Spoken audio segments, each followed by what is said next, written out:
like Brexit, politics. Let's just bring it all into. We got straight into just a little bit of everything, a little flavour for everybody. Yeah. Exactly. Amazing.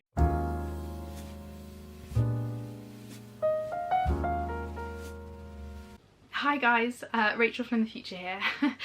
So I realised that I forgot to do like an introduction to this video. This is the first time I've ever done Inside the Craft Room, so hopefully I'm going to get a bit better. But basically, welcome to Inside the Craft Room, a new series on my YouTube channel. Each episode of Inside the Craft Room I will be interviewing a different crafter, all about their craft and how they learnt, their favourite things, all that kind of stuff. It's going to be really good fun, lots of laughs, lots of giggles, lots of tangents, and yeah, I hope that you join us. So yeah, make sure you subscribe so that you don't miss any episodes, and we will see you soon.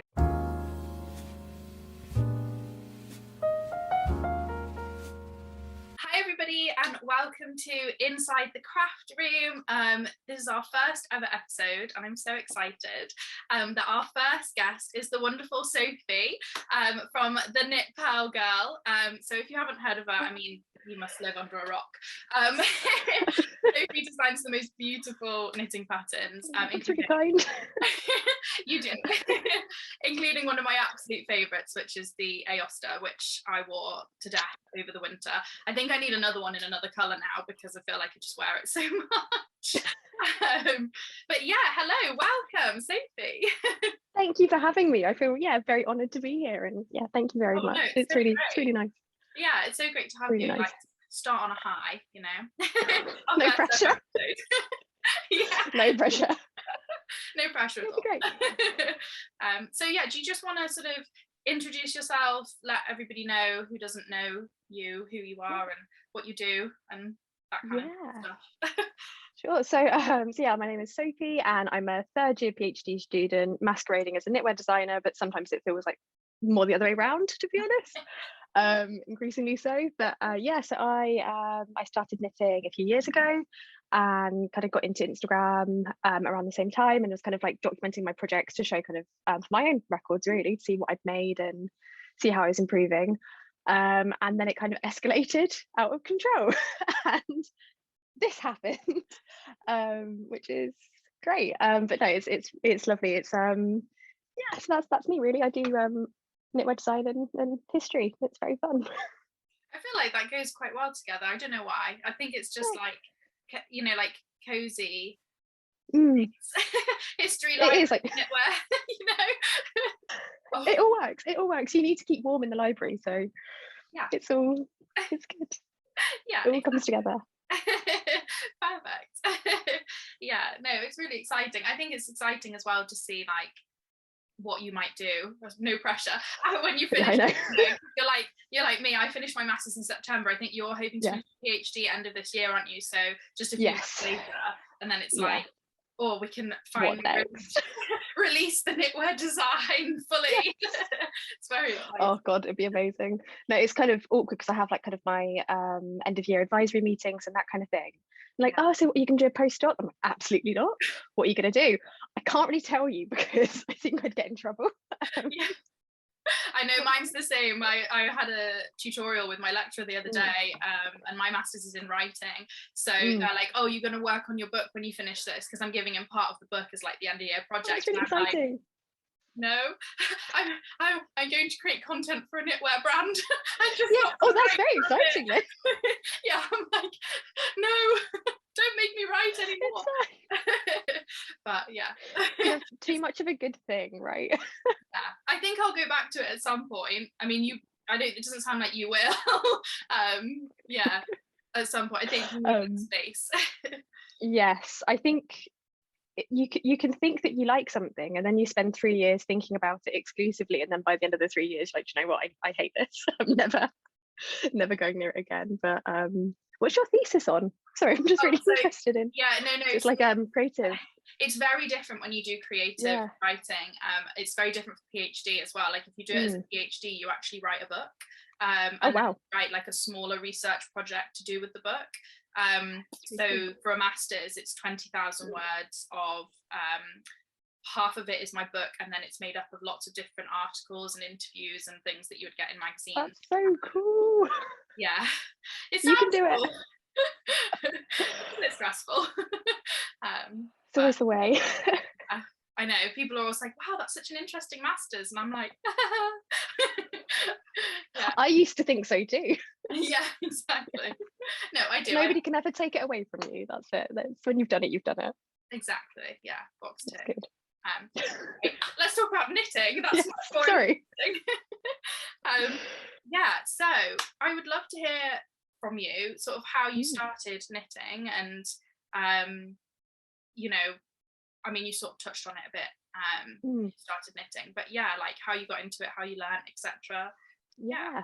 So I'm from like a lot of people. I'm from like a family of knitting women. Like my mum knits really well. My grandmother knitted when she was alive, and my aunt's a brilliant knitter. The generations of my family are a bit weird. Like my aunt is in her 80s, my mum's in her late 60s, and long story. But that's a total tangent. But yeah, like all the matriarchs in my family made these beautiful things, and I always wanted to, but I'm not actually very coordinated. I find like hand-eye coordination really hard. So when I was a teenager, I tried learning a few times, and I'd never got the hang of it. So when my nephews were born, I really wanted to make them stuff, and I just absolutely couldn't. But then in 2019, I was waiting to hear if I'd won PhD funding, which was quite like a stressful time because you're kind of waiting to hear how the next like 3 to 4 years of your life are going to go. So I was quite a bit of an anxious mess, and yeah, in that time my mum kind of just stuck me down on the sofa and was like, right, you're gonna do this because it'll make you feel better. So I think I was like antsy and fidgeting a lot, and it did, and then I never really looked back. And then in terms of so yeah, like I said, I kind of set up the Instagram to track my progress, really see if I was getting any better. And then in 2020, obviously everybody had a lot more time on their hands, and I saw like lots of other people getting into design work, so I was like, okay, let's give this a go.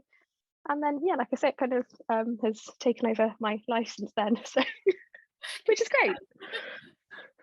Yeah, it's really positive. I have to say, like, that's one of my favorite things about knitting, for like hearing a lot of people's stories, is that it is often passed down from women, and I love that. It's something that like I would love to explore at some point when I do get back into writing after I've had a break. And that kind of well like, deserved. yeah, exactly. That kind of sort of passing down of the skill through women, and how it must have been passed down. I mean, not that men can't knit, obviously. It's you know, love that men can knit.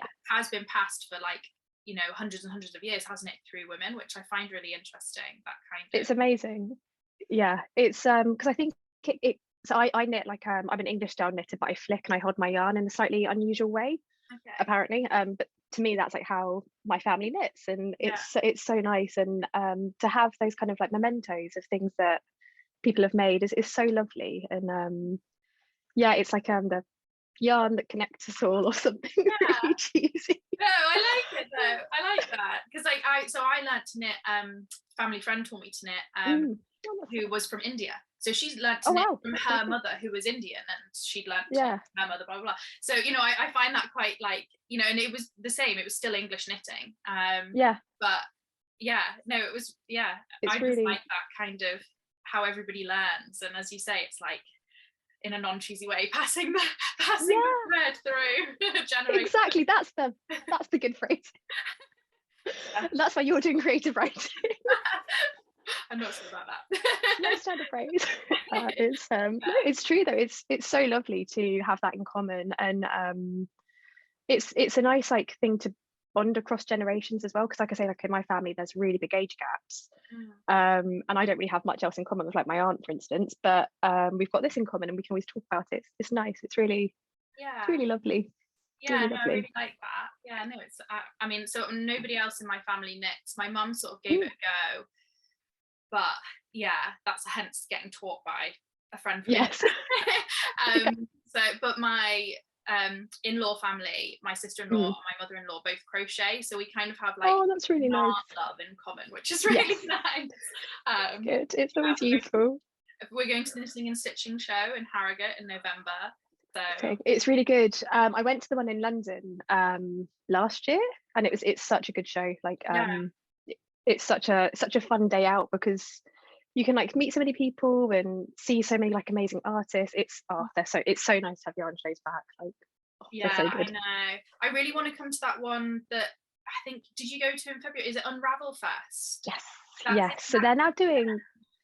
It's really lucky. So I'm from like the town over from where that's held. So it's really jammy because I can just stay with my mum.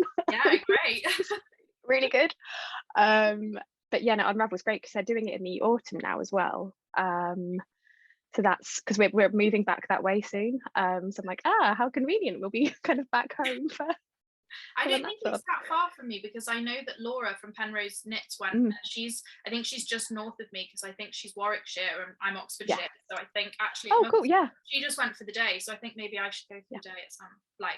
It's I don't nice. know if I'll be able to go to the autumn one, but maybe the February one again. I think the February one is kind of like the main one, and Farnham, the town where it's held, is so nice. It's like it's very, very, very like stereotypically Surrey. Like very. Make of that what you will. I haven't spent much time in Surrey, so I don't really know what Surrey's like. I've never really, because I'm originally from Liverpool, so I don't really know the south at all, like other than having lived in Oxfordshire for 7 years.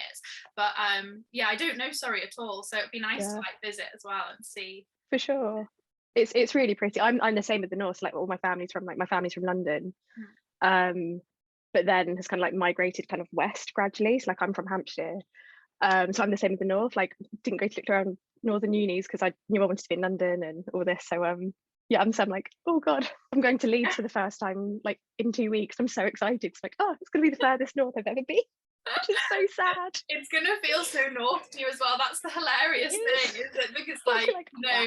The Leeds accent is quite strong and like it's gonna feel so northern.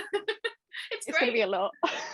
It's such a lovely city though. It's like one of the friendliest cities ever. My husband lived there for a bit when we were dating. Lovely. So yeah, it's such, and my brother lived there as well, and they both just loved it. It was such a nice, just such a friend. Everyone's so friendly and you know, such good food.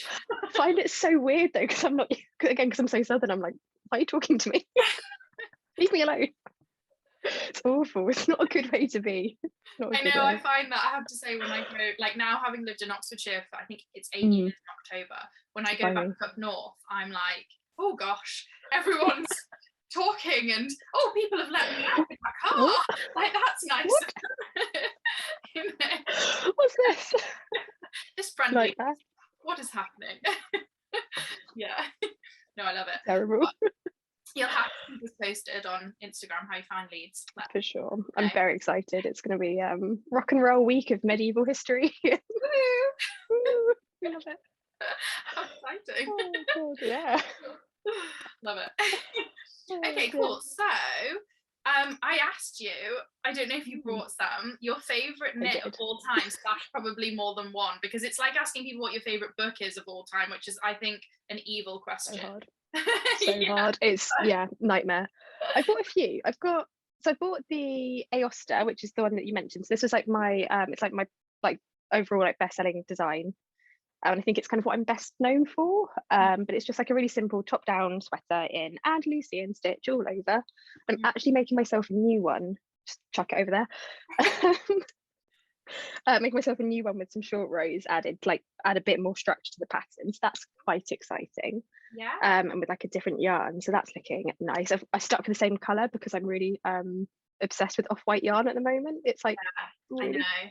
I do this too. I'm always like, let's go for an interesting color, and then I make it, and then I'm like, but I would wear it so much more if it. And now I'm just like, you know what, Rachel, just accept that you like the off-whites, okay? Exactly. Embrace it. Embrace what you know. You can have a whole off-white wardrobe. It'd be very chic, you know. It'd be very. Very cool. Oh, God. Exactly. No, it's I've got also. I really love my crescendo blouse, which is like a top-down yoke, and I love. This is with Sanders Garn Sunday and Tin Silk Mohair. Oh, lovely. I think it's actually meant to be like Time Silk.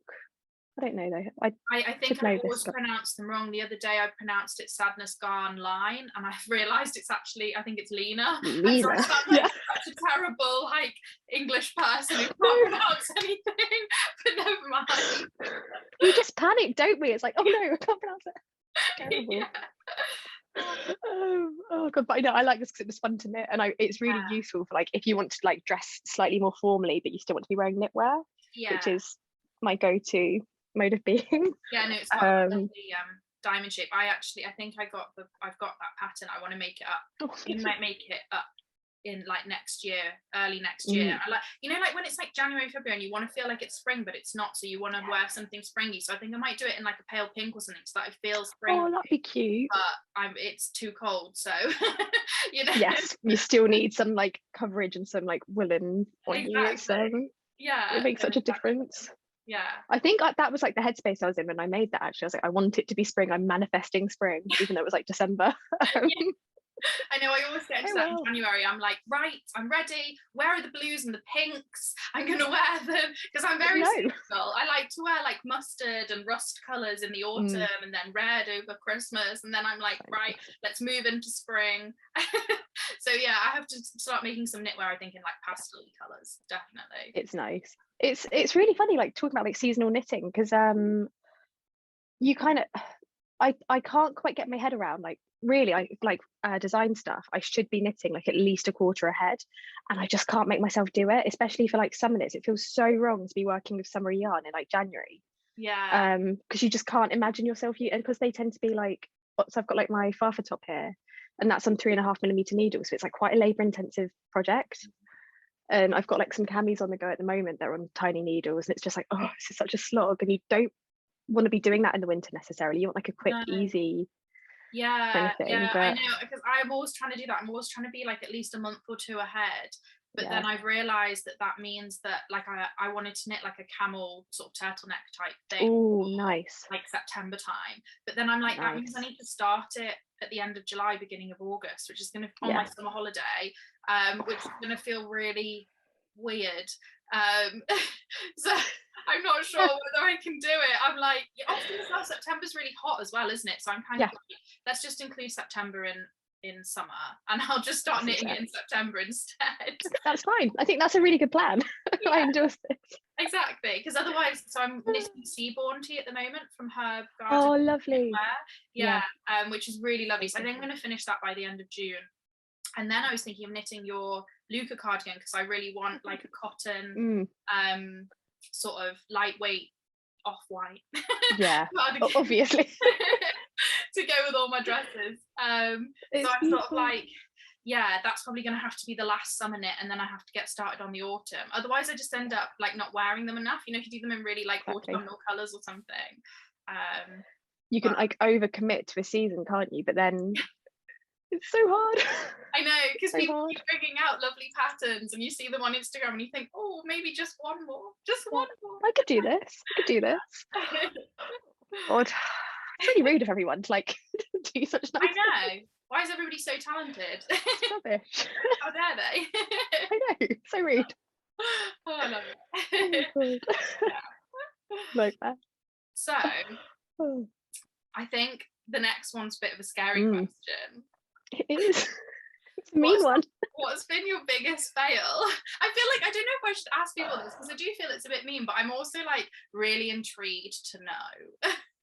It's an interesting question because like I was thinking about it from like a few different angles, and I was like, there's things that like I kind of, so basically I didn't learn how to like seam things properly for ages. I only realized last year that I didn't know how to do mattress stitch across like a shoulder seam properly. And I Yeah. feel like that's quite like I think I watched like 30 seconds of a tutorial on it and I was like, I can do this, and I couldn't. So that explains why a lot of like my early, before I got into like seamless in the round knitting, why my seaming was questionable. So I think that's probably like from a technical perspective that. And then I think from the other, from like a, if I could kind of change one thing about like my knitting career so far, I wish I'd gotten a tech editor sooner. It's something that I'd say if you're getting into pattern design, it feels like, because I think my first few designs I didn't use one because I was like, it's fine, like I'm used to proofreading because like for uni work or that kind of thing. But it feels like a big investment, but it's really worth it. Like it makes such a big difference to have like an objective second pair of eyes on your work, and that shouldn't really be going to test knitters if it's like that kind of thing. So yeah, I'd say that's probably like from a if I could turn my failures into a teaching moment. Yeah. That's what I would say. But so No, probably really that. Yeah, I think that's really interesting as well. Like, I think I've been thinking when the masters is finished, I might have a go at creating a pattern. There's something that I wanted to have a go at. So it's just really interesting to hear that from you. Lizzie was saying on Hive Knits that she did the same, that she paid a tack editor right from the beginning, I think, with the first sweater, and it made such a big difference. I mean, I think it's really helpful. it's such a big thing to tackle, isn't it? Designing a knitting pattern. You think, oh, well, you know, like, especially if you're just making something for you and you just want to play around with it and it fits and it's fine. But then when you've got to think about it fitting everybody else, you know, which is obviously so important. Size inclusivity is so important. It you know, it is great to have somebody that is just a bit more, you know, what's the word? Who knows what they're doing, basically. Not that you don't know what you're doing, but you know what I mean. Like, no, but it's really important. Yeah, it's why you have like an academic supervisor. It's the same like principle, isn't it? Like I think it's just having somebody who has seen so many patterns as well. Like, I think they can bring a really interesting perspective, and like they can flag up things that you maybe miss, or like if you work with the same test knitters over and over, maybe they start seeing they maybe get used to like your quirks, so you don't kind of have somebody like checking that what you're doing still like is comprehensible. Yeah, it makes a big difference. But no, it's worth it, I'd say. Yeah, no, that's really what kind of thing do you want to design? Oh, wow, that's showing. Where to start? No, there's a few things. Somebody that I follow for sewing, so you probably won't know they're a sewist. No, you might follow sewists. I wish, but I don't have like the time or space in this house. Yeah. So she's called Georgie, and she bought this beautiful vintage like 1930s cardigan, which I've discovered is a particular style. It's like an Austrian style. Oh, cool. Where it goes in at the waist as like a peplum and big sleeves. Oh, I know the kind of thing you mean. Yeah. Yeah, beautiful. yeah. So really pretty. Really I'd love beautiful. to have a go at something like that, just because yeah, I've found so many now on Pinterest, so many vintage ones, and I just think, oh, I'd love to have a go at that. Really fun. I think I might have a go. We'll see. You can do it. I think like really complicated, like puff sleeves and peplums and cables and embroidery. Why make your life easy? Like, yeah, might go with something easy first. We'll see. Uphill challenge is the best kind of always start at the hardest point, Rachel. That's just the plan. Give yourself a break from your master's degree. Yeah, exactly.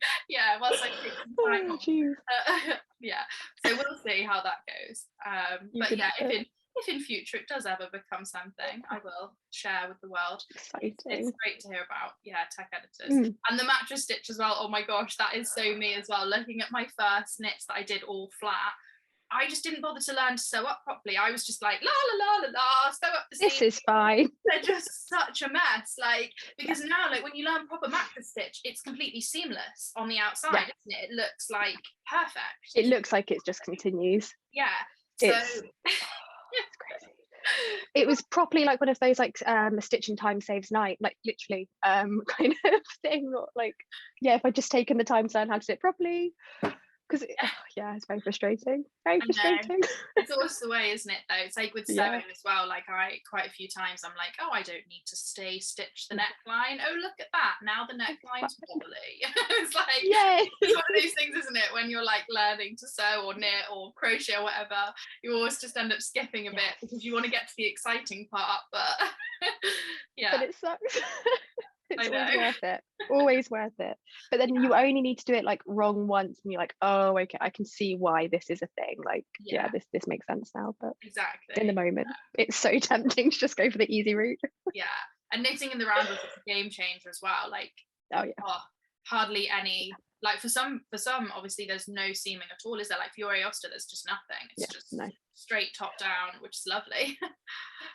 It's my preferred. I keep it so like my mum's been knitting, like I said, my mum's in like her late 60s. Hope she doesn't mind me saying this, but she's been knitting since she was really little, and she cannot get her head around top down knitting and like knitting in the round, but she hates seaming, and she's always complaining that like she makes a lot of baby knits, that she can do a beautiful piece of knitting and then ruin it in the seaming. And I'm like, well, you know, if you did it in the round you wouldn't have to do this. No, exactly. Yeah, I know. I feel like I've been completely converted now, but then there are a few patterns that come flat and I think, I really like that, I'd really like to have a go at that. But it's definitely just nice, isn't it, when you like, it somehow feels faster when, like, even though it probably takes the exact same amount of time, when it's all like one piece, it feels faster than it does doing like the back and then the arms and then definitely, you know, I don't know, somehow it just feels like, oh look, I've knitted a jumper, here we go. I think it's because it looks like a jumper so much quicker. Like I'm working on like a new sweater that I'm doing at the moment, and it looks, even though I've still got like one whole sleeve to make, it looks like a sweater. Yeah, so it's, you get like the, I'm having a little nosy, I'm like, oh, that's go for it. I like it's in sand stitch, so it's very satisfying. But yeah, it looks like a thing. But then I know like 2 of Wands, she's a big advocate for like seamed garments, and even if you're making something like on a yoke, making the yoke in the round and then adding a seam down the sides, because it adds a bit of structure. But personally I find it also adds quite a lot of bulk, which I don't really love. But I think it depends what kind of so there's a fly that's got like trapped in the window, but yeah, it so annoying. But yeah, it kind of depends what you want out of a garment, I think. And I think it depends on the type of yarn as well. I think if you're using something that kind of already has like a lot of structure, then I think it's fine. And I think I think as you say, it's a bit of a generational thing, isn't it? Like I've noticed that a lot, that everybody's sort of on Instagram that I follow, most of them are sort of under 45, and they all prefer to knit in the round, and often top down rather than bottom up, which I find really interesting. But then sometimes, you know, like some of the things that I've been looking at, bottom up is just about an easier construction, isn't it? But I think it can make the maths easier, and you can control the neckline a lot more, because if you're, one of like the most common questions if I do like a Q&A about like design stuff is, how do you know how many stitches to cast on if you're starting in the round at the top?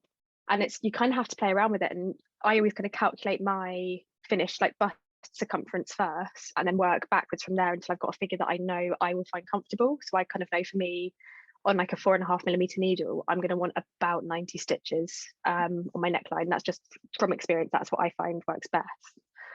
And then you kind of work from there, and you can kind of scale things up and down depending on your gauge. Whereas with bottom up knitting, you can kind of just do the maths for the total circumference and then work until you're happy with how the neck looks. Yeah, no, exactly. You've got a bit more control. Yeah, because the Seaborn tee is bottom up, because it has that beautiful like scallop. So pretty. And I found that it's quite nice to be able to like check, even though I've like checked my gauge, like to double check, you know, that it does it fit stuff. Whereas obviously if you do top down, it is fun just like putting it on. Please work. But yeah, no, I mean, either way though, I think it depends what you're knitting. It is really lovely, like with the Aosta, to do that kind of double folded collar at the beginning. It's lovely, like squishy, and it feels really nice. Satisfying. Like this one's ridiculous. Like it's so I'm using Sanders Cos and Filcolana Alva, like the little lace weight alpaca one, but the collar is like, it's so chunky. Oh, I love it. Yeah, it's very special. It's going to be very warm, so I hope it's a cold winter. Yeah, exactly. Save on heating bills. Yeah, my husband really wants one. He's asked for an Aosta, but he doesn't want the big sleeves. So I think I screenshotted, you shared on Instagram ones, like how you would reduce them. So I screenshotted it for when I make his, because he wants it like a tapered sleeve. That's fair. But yeah, I'm updating the pattern, so like to have like instructions for a tapered sleeve, like when I add in the short row stuff. So I will be sure to email you. I'll send it out to everybody who's ever bought it, but I will email it to you. Oh yes, make sure you've got it. Yeah, 100%. His issue is that he can't decide what yarn he likes. He wants a very specific yarn. We've been to the yarn shop many times, and he doesn't. Fussy, very fussy. My partner is the same. This is why I don't knit for other people, because it's so fussy. Exactly. There's no pleasing people. I know. He wants a natural sheepy yarn, 100% wool, with a fleck in it, but not too itchy. Well, good luck.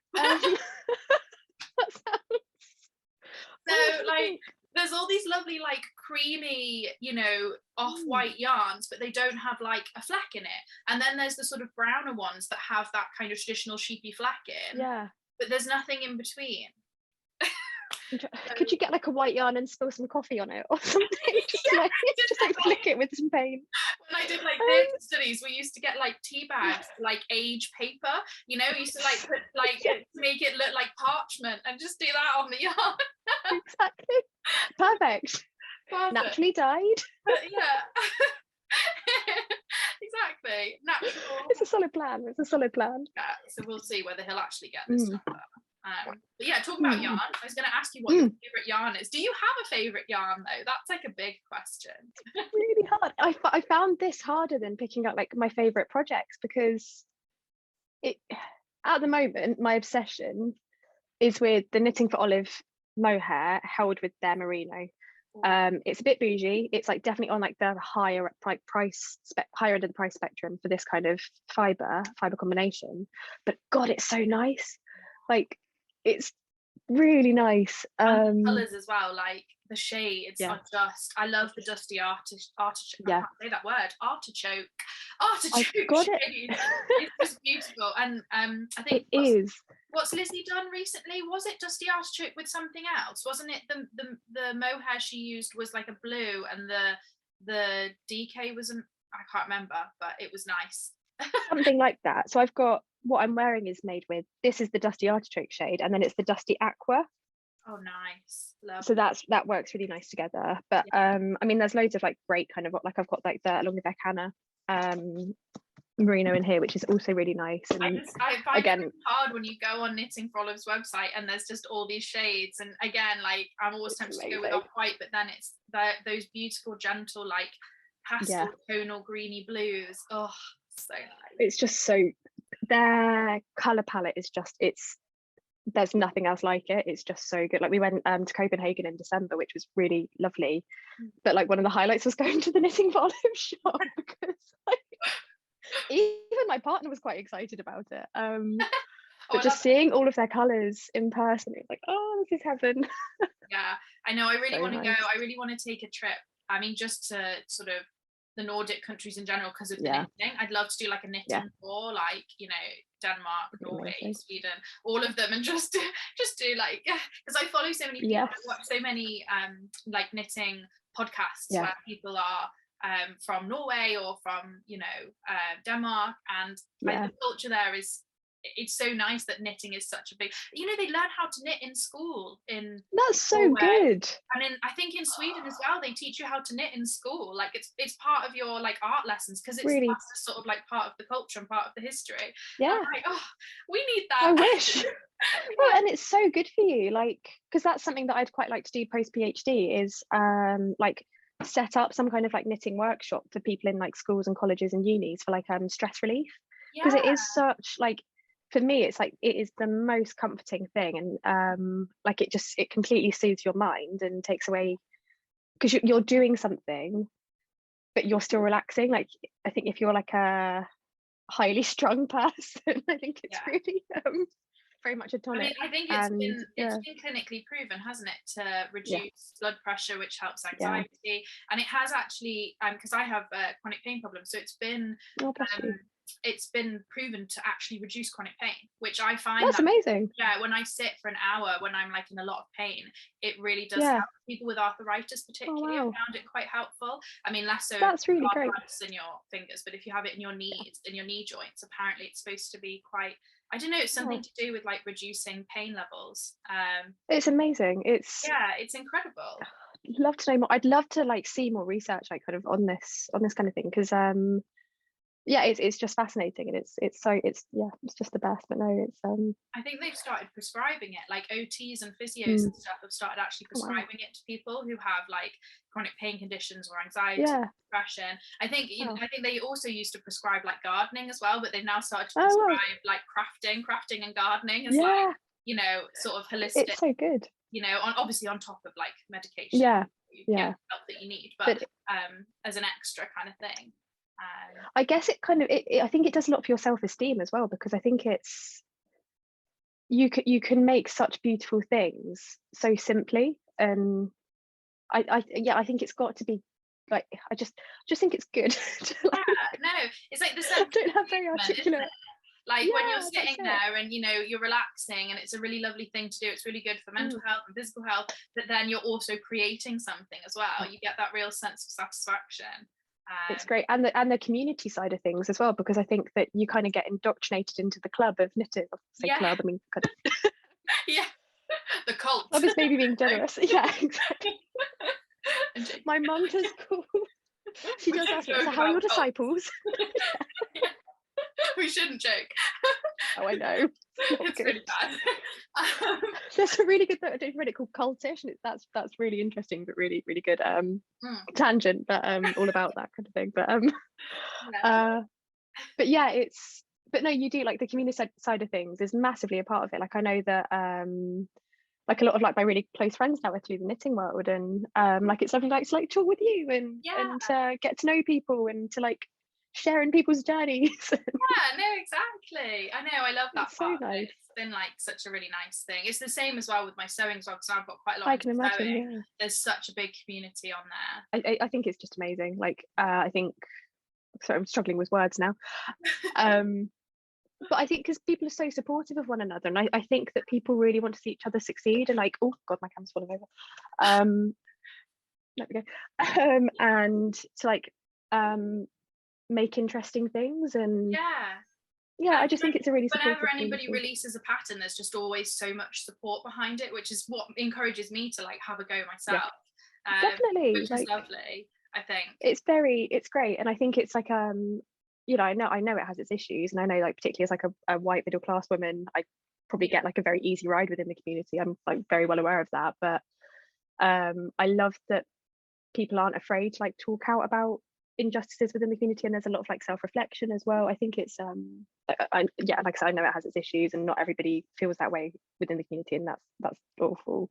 Yeah. But I also think that like when there's something bad happening, like the COVID relief response in India that Hello Lavender Designs organised last year, and she raised so much money. Like it's people are really good at like mobilising behind a cause, and yeah, it's Yeah, great. definitely. I mean, you did it as well, didn't you, with the Afghan Yeah, that was, fundraiser, yeah, which we was, raised yeah, £3,000, I think, which was really like really incredible. lovely, and Yeah, people were so generous. yeah. No, I've seen it with it's people Ukraine are as good. well. There's been a lot of like Yeah. raising money for Ukraine, and Oh my you know, god, it's the just amount of money that like Petite Knit and Knitting for Olive raised was I just know, insane. I mean, what a incredible. difference that makes. Like, and it just feels so Yeah, nice, doesn't it, to be part of a community, you know, when we see things like that, it's so horrific and it's so awful and you feel yeah, so powerless. So to be yeah, able to do something like that is so simple, and yet you all feel like when you come to like, you know, my £20 or whatever doesn't feel like yeah, that much, but then when you've got everybody coming together and it turns into £3,000, yeah.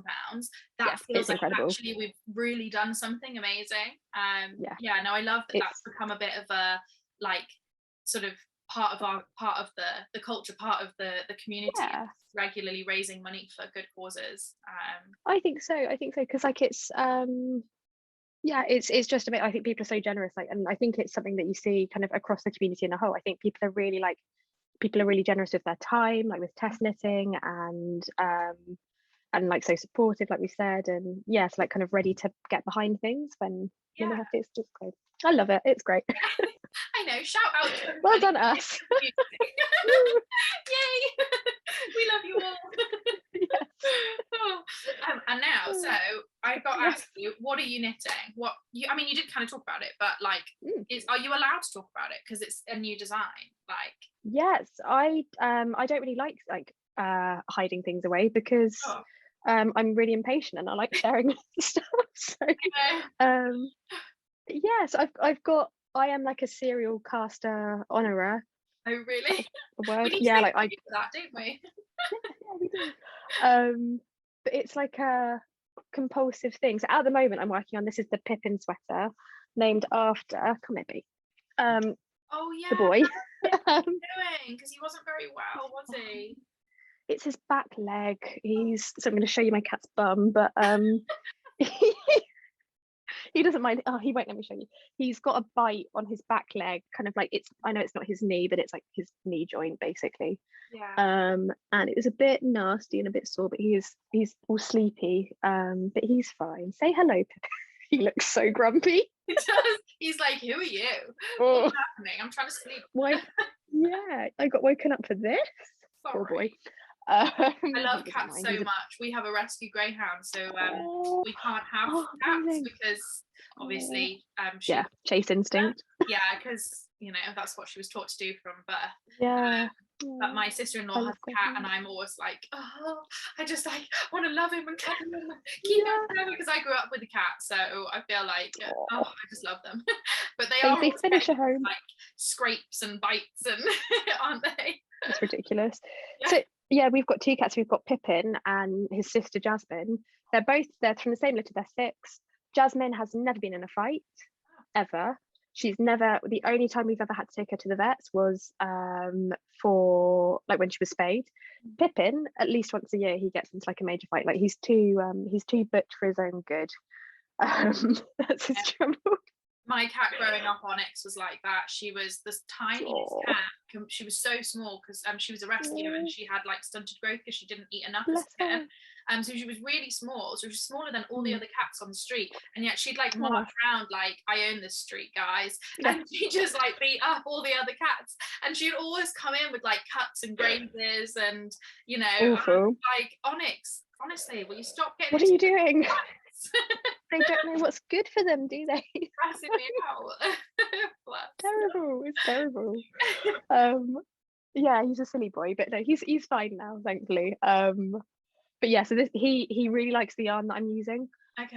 So I've named it after him because he keeps on trying to eat it. And it's kind of the same colour as his fur, like under his chin. So it's like, yeah, you can have a sweater named after you, Pippin. You've earned it. Sweet name as well. It's a great name for a cat and a sweater. Talking about like him being too butch, I named him after like the dynasty that I studied, the Carolingians. They only had like about 4 names. They're like Charles, Louis, Lothar, or Pippin. Those are like the names pretty much. So like he's named after an 8th century warrior king. So then it's like, is it really that surprising? Yeah. Exactly. Yeah. You kind of did that yourself, didn't you? Really? Yeah. I manifested it. He's the warrior of Cambridge. Yeah. I love it. Terrible. Awesome. Bullying the other cats. Yeah. Not good. Well, it looks really nice, though, the Pippin. Thank you. I love the stitch on it. It's beautiful. Very satisfying. It's like I like stitches that are textured and are like a semi-mindless knitting. So this one, it's 1 round of in the round, 1 round of knit stitches, 1 round knit 1, purl 1 to the end of the round, 1 round all knitting, and then 1 round purl 1, knit 1. Okay. So you've like, it's like a moss stitch, but you're breaking it up between with like just rounds of it. But it works up really nicely and like it's on 4mm needles, but it's worked up quite quickly. Which is always nice. 4mm in a DK weight is actually my favorite. I love it. Which I know is like really controversial. Lots of people like the chunky because it's quicker, but I love a good DK and a good 4mm. Definitely. I'm increasingly with you. Like I love chunky knits, like you say, because they are satisfying, and I think they look really nice. But I'd say anything. I'm quite a booby person, and I think anything too chunky, it just doesn't sit right over my chest. Yeah. Like I've got a bit and it's always like, I don't know, it just hello. I find if it's below DK, I often, and it's a jumper, I get very bored. But if it's DK, I mean, I can just about do 4-ply in a jumper, just about, if I've got, you know, some stamina. But like a DK, yeah, I don't know, it just sits nicely. It's very, I don't know, I like it. I just like the way it looks. You get a nice drape, don't you? Like I'd say, like on a 4.5, I've got very tight gauge. Like especially my row gauge is just ridiculous.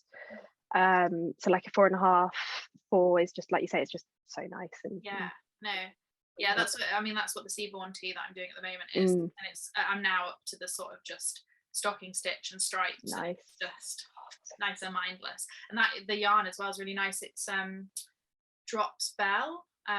Love. Is that what Penrose Knit, like Laura, used for her? Yes, yeah. Because I really nice. Use the Sadness garn, which is suggested in the pattern, the Lena, but I can't get it anywhere. It's not available. So I emailed a few people, and it's like Brexit. I know. I texted my sister because we have this like thing going on about how much we hate Brexit. And I was like, it's taken my yarn. I was like, this is the last straw. I was like, I can't do it anymore. It's like I'm moving to Norway. So, like, Sanders, I'm coming. Yeah, honestly, I was so stressed. I was like, and I emailed Simona and I was like, are you going to get any this summer? And she was like, I don't know. I don't think so. I was like, no. It's crazy. It's very sad. It's worth like going to Europe, taking like an empty suitcase and just coming back with yes, I know. Nothing to declare. Yeah, one of my friends used to do that. She used to go to France all the time and do it with wine. I need to do it with yarn. That was the plan. Like when I went to India, I came back with loads and loads and loads of everybody wanted a pashmina because they're just so like really beautiful, you know, hand stitched designed ones. And it looked like I was starting a pashmina shop. I think I've had about 15 in my suitcase. I was like, if they asked to like open up and look inside, I was like, what? Crazy. I just really like pashminas. Yeah, I was like, just need one in every colour. Sorry. It's fair enough. I think that's reasonable. But yeah, I know that. Yeah, I need to go yarn shopping. Not in England. But yeah, the Drops Bell is still really nice.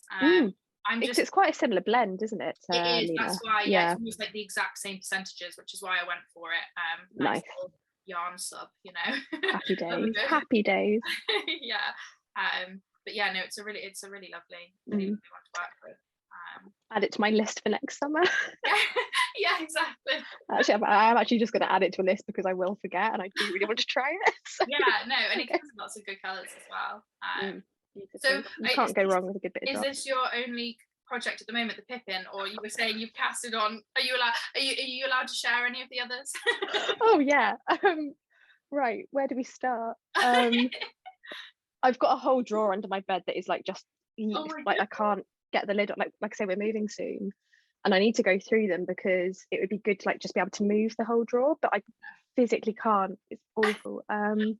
If I stand up, so I've got 2, 3, anything here? Yep, 4. Oh my gosh. 5, just behind me. Wow. My partner is very patient and doesn't mind the mess too much.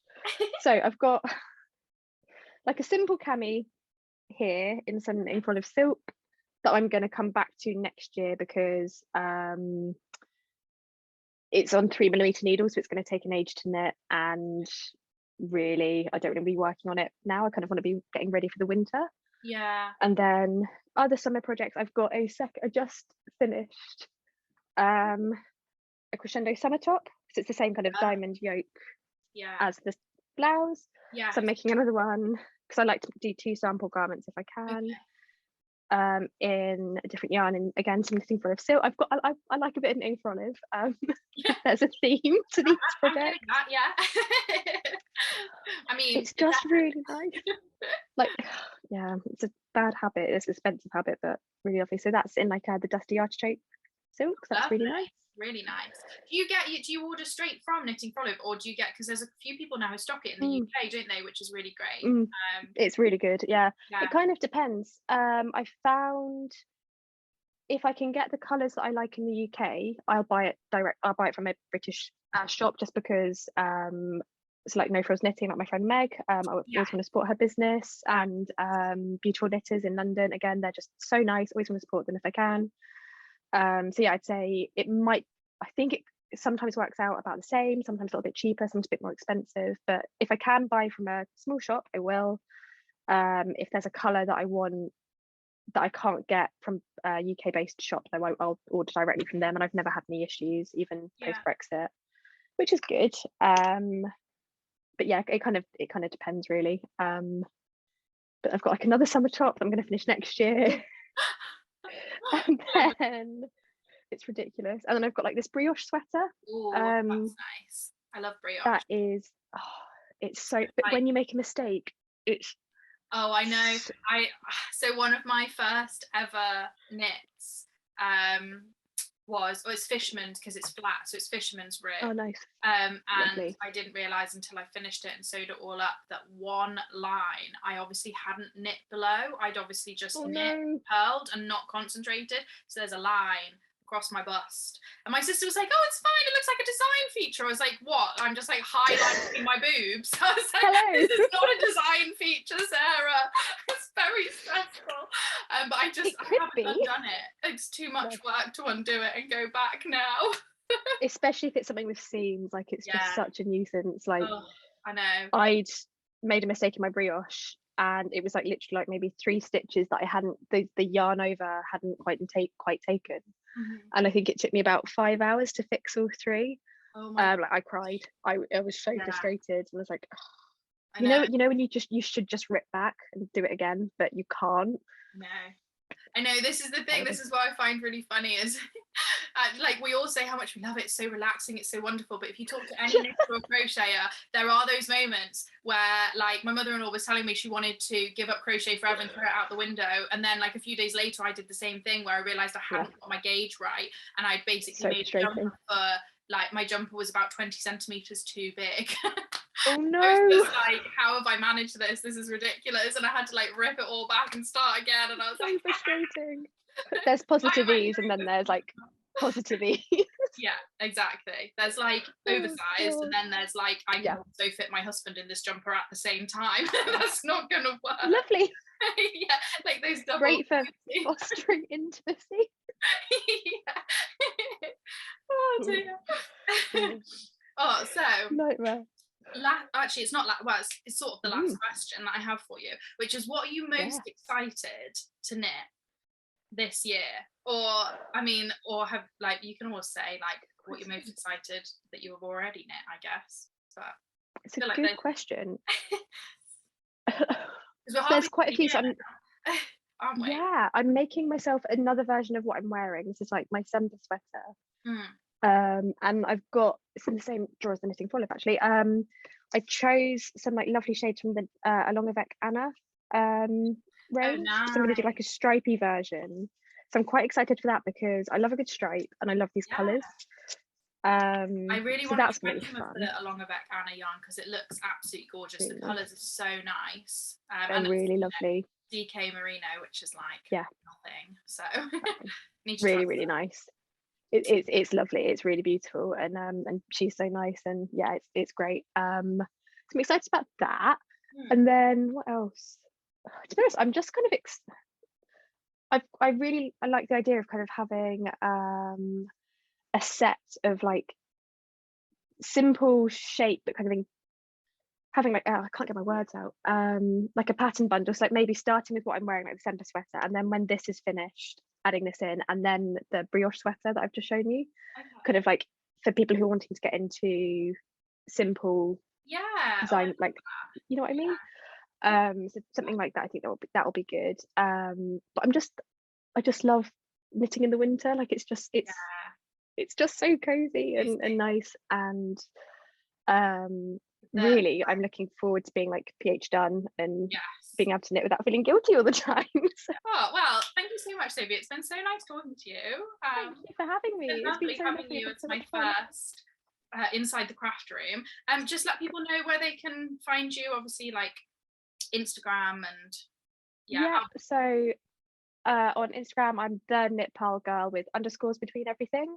And then my website is thenitpurlgirl.com, but with hyphens between, because just, why have good, easy SEO friendly website when you can do that? Even though you can do hyphens in a web address. How exciting. Very fun. And then I'm on Ravelry and the same username, and here on YouTube as well. Great. So I'm everywhere. You can't escape me. I'll link in the description below for everybody, your YouTube and Instagram and your Ravelry and your website, the whole thing. I'll promote you to the world. Yeah, so thanks very much everybody for joining me and Sophie today. It's been so lovely to chat, so much fun, and I hope you'll join me next time for Inside the Craft Room.